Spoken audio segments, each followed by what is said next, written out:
Uma pergunta que eu constantemente recebo em minhas redes sociais é: Bruno, se você fosse começar a investir hoje, como você faria? Nesse vídeo eu pretendo responder este questionamento. E aí eu vou partir de algumas premissas. A premissa inicial é que eu tenho um patrimônio investido de R$0 e que eu ganho R$5.000. Poxa, Bruno, mas eu ganho 2.000, eu ganho 3, eu ganho 10, eu ganho 20. Isso é o que menos interessa, porque você vai ver que no final eu vou falar sobre percentuais que eu alocaria em certas classes de ativos. E perceba que essa premissa de estar saindo do zero, ela se encaixa para muita gente, mas não para todo mundo, porque tem várias pessoas que vão começar a investir partindo do negativo, ou seja, o cara tem dívidas. E primeiro eu vou endereçar esse ponto. Se você tem dívidas, sobretudo aquelas dívidas caras, cartão de crédito, cheque especial e empréstimo pessoal, essas dívidas irão crescer a taxas mais altas do que seus investimentos. Então, o seu foco tem que ser em quitar essas dívidas. Poxa, eu não posso investir nada? Se a gente fosse pegar apenas matematicamente, não vai compensar investir. Porém, a vida não é uma planilha de Excel e você tem que aprender a investir. Então, você pode separar um pequeno valor para começar a explorar as opções do mercado? Sim. Vai fazer diferença na sua vida em termos quantitativos, de criação de patrimônio no primeiro momento? Não. Mas fará diferença em termos qualitativos. Você vai aprender como funciona o mercado e muito provavelmente vai ficar mais animado para não fazer dívida, poupar dinheiro e começar a investir de verdade. Bruno, mas no meu caso eu tenho um financiamento. A coisa já pode mudar de figura, principalmente se a gente está falando sobre um financiamento imobiliário que costuma ter taxas mais baixas do que o retorno que você terá em aplicações conservadoras, em renda fixa. Eu conheço várias pessoas que na época da pandemia financiaram a taxas de 7.000%. Tem um pessoal da Minha Casa Minha Vida com taxas ainda mais baixas. Nesse caso, não é preciso ter pressa para pagar o financiamento, até porque você vai conseguir investir o seu capital a taxas maiores do que essa do financiamento do seu imóvel. E veja que eu estou falando de imóvel, né? Porque financiamento de outras coisas, carro, por exemplo, aí as taxas são muito mais altas, leoninas. Entra na classe de dívidas que nós vimos anteriormente. Mas como eu disse, eu estou partindo aqui da premissa de que eu não tenho dívida, mas também não tenho patrimônio investido. Segunda pergunta a ser respondida, constantemente vocês me fazem: pô, Bruno, então a primeira coisa é construir minha reserva de emergência. E novamente eu vou falar sobre foco. Sim, na minha opinião, o seu foco tem que estar na construção da reserva de emergência, mas eu não diria que é a única coisa a ser feita. Porque se a gente for pensar numa pessoa que quer ter 6 meses de renda na sua reserva de emergência, aplicada em algo muito seguro, muito líquido e que por conta disso não vai render tão bem quanto outras aplicações, embora tenha um rendimento até razoável, porque no Brasil a gente tem juros altos. Se esse cara vai mandar 10% do que ele ganha para lá, vai demorar 10 meses para ter um salário, 20 para ter 2, 30 para ter 3, 40 para ter 4, 50 para ter 5, 60 meses, 5 anos, para que ele completasse a reserva de emergência, excluindo os rendimentos.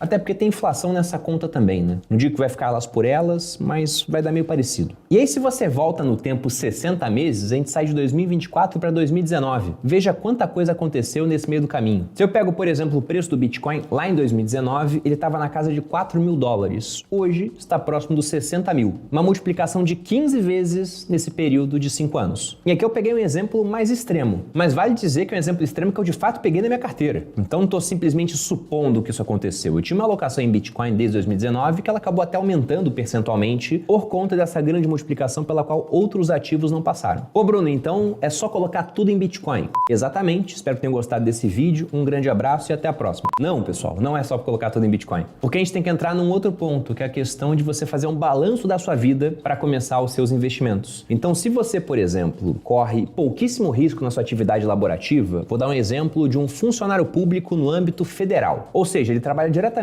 para os donos da máquina de imprimir dinheiro e também do monopólio do uso da violência. De modo que, eu preciso arrecadar mais com impostos, aumento a alíquota de impostos, você não paga, toma porrada, vai ser preso, você é um bandido ou você paga. Então a chance de ser demitido é muito pequena e a chance de não ser pago também é muito pequena. De modo que você tem bastante segurança naquilo que você faz. Mês após mês você deve receber, muitas vezes igual, independente de como você trabalha. E eu fui militar, né? Eu lembro que assim que eu entrei no exército, um instrutor meu falou: parabéns, você acabou de fechar duas portas na sua vida. Primeira, a porta da pobreza, você nunca vai ser pobre, e segunda, da riqueza, você nunca vai ser rico. Aí primeiro eu sorri, depois eu fiquei desanimado, até que eu vi os investimentos, juros compostos, e vi, não, dá pra abrir essa porta, por mais que possa demorar. E como é que você faz para esse cara conservador conseguir chegar mais rápido até as metas financeiras dele? É correndo mais risco no mercado, e ele pode se dar este luxo. E aí, no exemplo contrário, você tem um cara que é empreendedor, que ao invés de muita segurança, tem bem mais risco no seu negócio, na maneira como ele ganha vida. E aí, fazendo essa mesma extensão, ele deveria ter uma carteira de investimento investimentos mais conservadora, no sentido de trazer equilíbrio. Só que, embora isso seja o mais racional, o que acontece é justamente o contrário. O cara que é funcionário público geralmente foi para lá porque ele gosta de estabilidade. Então o que ele faz no mercado é procurar novamente a estabilidade, ele investe só em renda fixa. O cara que é empreendedor, tem muita gente que é obrigada a empreender porque não tem opção, mas aquele cara que foi realmente empreender podendo fazer outras coisas, ele escolheu aquela ocupação porque ele gosta de correr mais risco, ele gosta de um ganho variável. Então o que ele faz no mercado? Ele vai só para renda variável. E aí o que acontece é que o mercado não funciona descolado do mundo real. Ele costuma piorar bastante nas épocas em que o mundo real está piorando muito. E lá em 2020, pandemia, o que eu vi com muitos empreendedores que tinham exposição ao mercado, vários deles 100% à bolsa, quando eu digo 100% em bolsa, 100% em bolsa nacional ainda, sem diversificação exterior, etc. Ele viu a carteira de ações cair muito, enquanto seu negócio era proibido de funcionar pelo governo. Aí ele foi obrigado a vender no pior momento possível, não pegou a recuperação para tentar salvar um negócio que poderia quebrar. Ou até, infelizmente, quebrou em alguns casos. Então, para que você não seja destruído ficando pelo caminho, ou que tenha ganhos muito moderados porque é conservador demais, eu prefiro ter essa estratégia onde você vai usar a carteira para equilibrar a sua vida. Aqui eu vou partir do caso de uma pessoa que ela não corre tanto risco assim na atividade laborativa e que também não tem tanta segurança ou um perfil de ter a maior parte do seu dinheiro investido em renda variável. Então eu vou fazer uma alocação 50-50. 50 em renda fixa, 50 em renda variável. E o importante é, se você é um iniciante, aqui eu estou me colocando nesse papel de iniciante, para que você possa ir se acostumando com o mercado, é interessante que você não vá alocando em renda variável uma grande quantia de uma vez. Aqui no caso, como eu estou partindo de patrimônio zero, eu vou alocar percentual da minha renda. Então eu vou ter tempo de ver como o mercado funciona, de me acostumar à volatilidade, às grandes oscilações, correndo esse risco com pouco. E certamente o iniciante vai cometer uma série de erros e é muito mais interessante que esses erros eles sejam cometidos com pouco dinheiro do que com muito. Esse é um dos benefícios dos jovens quando eles começam no mercado. E aí vou lembrar que quanto mais jovem você começar, melhor, porque o mais importante é a passagem do tempo que gera a mágica dos juros compostos. Muita gente no mercado diz que não existe fórmula mágica e eu discordo. Existe sim, é a fórmula de juros compostos, a questão é que a mágica demora bastante tempo para acontecer. E para deixar a coisa um pouco mais visual, aqui eu tenho uma planilha que a minha equipe fez, bem sumária, só para que a gente possa exemplificar algumas coisas. Então, como eu disse, eu estou partindo da premissa de que eu ganho R$5.000 e que eu vou conseguir investir 30% disso mensalmente. Pô, Bruno, mas 30% é muita coisa. No meu caso vai ser 10, vai ser 20, tem gente que consegue investir mais, 40. Eu estou colocando 30 porque era de fato o que eu fazia na minha época. Quando eu era cadete da Academia Militar das Agulhas Negras, eu ganhava em torno de R$1.000 por mês no final da minha formação, no 4º ano da Academia Militar. Quando eu me formei, do dia pra noite eu comecei a ganhar R$4.500. Então eu simplesmente pensei, pô, eu vivia com 1.000 antes. Será que agora eu não consigo viver com 3.000 e imaginar que esses 1.500 não me pertencem, que são do Bruno do futuro? Como eu era jovem e não tinha dependentes, foi bem fácil fazer isso. Apesar de ter um custo de vida novo, eu saí da Academia Militar, onde eu morava lá, comecei a pagar aluguel, morar em outra cidade, comprei carro, foi execuível. Então por isso eu tô mantendo aqui os 30%. E aí como eu tô partindo aqui do zero, eu não tenho reserva de emergência, eu vou ter que construir essa reserva. O quanto eu vou destinar para lá? 50% desses 1.500, ou seja, R$750. Fazendo isso, imaginando que eu queira ter 6 meses de renda nessa reserva, é que eu já adianto, vai estar num CDB de liquidez diária de um bom banco ou num Tesouro Selic, seriam as duas opções que eu iria utilizar. Eu demoraria um total de 40 meses para completar essa alocação. Observe que 40 meses são 3 anos e 4 meses. E se uma emergência acontecer já no final desse processo, você está muito bem equipado para poder lidar com aquilo. Até certo ponto, né? Algumas emergências elas são muito caras. Mas pensando principalmente em uma emergência que possa acontecer no começo dessa trajetória, você assistiu esse vídeo, saiu super motivado, começou a poupar, quer investir, está construindo sua reserva, mas algo acontece com você. Um acidente, uma doença, a sua reserva não vai dar para nada no começo. Então, durante todo o caminho, mas principalmente nessa fase, é muito interessante que você tenha um seguro de vida. Se você tem dependentes, ótimo. Muito mais gente costuma pensar em seguro de vida quando tem cônjuge e filhos. Mas se você não tem, ainda é muito importante. Porque de tudo que a gente vai ver aqui em termos patrimoniais, o que tem mais valor para você que está assistindo esse vídeo é sua capacidade de trabalhar. É ela que vai te dar dinheiro para que você possa investir e alcançar seus objetivos no longo prazo. Então você faz um seguro de vida não só pensando nos outros, mas também em você, para proteger sua capacidade laborativa de uma doença ou de um acidente que pode prejudicar seu trabalho nos próximos anos. Aí pense em tudo que você pode fazer, traga isso a valor presente e você vai ver que aquilo tem um peso. Então o seguro é para proteger essa parte. E aí, para quem quiser fazer uma cotação, eu vou deixar um link aqui na descrição. Eu fiz utilizando a Asus, que é uma InsurTech, onde você pode contratar um seguro sem burocracia, sem letras miúdas, de maneira muito simples, descomplicada, diretamente pela internet. Se quiser, você pode falar também com o atendente. E o melhor, com um preço muito justo. Eu vou colocar aqui na tela uma simulação que eu fiz para um homem de 36 anos, minha idade atual, para para ter direito a uma apólice de risco de morte de 500 mil. E o pagamento mensal deu coisa de R$60. Num primeiro momento eu poderia até tirar esse dinheiro dos 750 que eu iria mandar para a reserva de emergência. E se algo acontecesse, esse valor estaria lá. Lembrando que eu coloquei esse risco de morte, mas você pode excluir esse, colocar de acidente, doença, é bem customizável. Bom, passando agora para o restante da carteira. A gente vem aqui para a parte de estratégia de alocação. Repare que eu já mandei 750 para renda fixa, para o CDB de liquidez diária, para o Tesouro Selic. Pô, Bruno, isso não conta como parte da sua carteira, tem gente que não conta, deixa separado. Eu vou contar, porque afinal de contas é alocação em renda fixa. Se eu colocasse mais em renda fixa, eu estaria sobrealocado. O que para alguém que corre muito risco pode fazer sentido. Nesse caso aqui da minha simulação, eu não acho que faz. E os outros 750, como você dividiria? Eu coloquei aqui 20% em ações, 10% em fundos imobiliários, 10% em ativos no exterior e 10% em criptomoedas. Ô Bruno, e que exemplo de ativo uma pessoa poderia colocar nessa carteira? Eu vou dar alguns exemplos aqui, mas eu lembro que o foco na hora de selecionar os melhores ativos é algo que eu abordo lá no Viver de Renda. Meu curso de educação financeira, que vai para a 26ª turma. Lá você vai aprender a alocar corretamente os ativos, a entender como funciona o mercado, avaliar se uma ação, um fundo imobiliário tá caro, tá barato, se é oportunidade, se é uma value trap, ou seja, tá barato, mas há motivo para ele tá barato, que muitas vezes acontece. Tá cheio de gente por aí cansada de perder dinheiro porque selecionou sempre os ativos com múltiplos mais baixos, achando que era simples assim. E se no mercado, com 5 milhões de participantes, alguma coisa está muito barata, pode haver um motivo para aquilo. Nem sempre há, às vezes é realmente uma oportunidade. Então isso a gente aborda lá, junto com uma equipe de suporte que responde 100% das dúvidas do aluno. Então teve uma dúvida, você pergunta e será respondido. O curso ele é bem completo, pega renda fixa, renda variável, investimento exterior, Bitcoin. E como eu disse, vai para a 26ª turma porque ele é muito bom. Basta perguntar a alguém que já fez. Para quem quiser mais informações e entrar na lista de espera, ele vai abrir no dia 26 de agosto. O link está aqui na descrição. Agora voltando a essa parte aqui e dando alguns exemplos. Como são só R$300 num primeiro mês, eu, por exemplo, poderia focar em comprar 3 ações, pegando alguns nomes que eu gosto e eu tenho na minha carteira. Daria para comprar 3 Sapri 11, que é a Sanepar, a empresa de água e esgoto do estado do Paraná. Está negociando hoje aí por menos de R$27. Nesse momento que eu gravo o vídeo, R$26,68. Semig, que é a estatal de energia elétrica de Minas Gerais, está negociando por uns R$11, poderia pegar 9 ações. Bradesco, eu tenho na minha carteira, a ação ordinária, está na casa de uns R$14,80, poderia pegar 6 ações. Poxa, 3 ações em carteira é muito pouco, Bruno.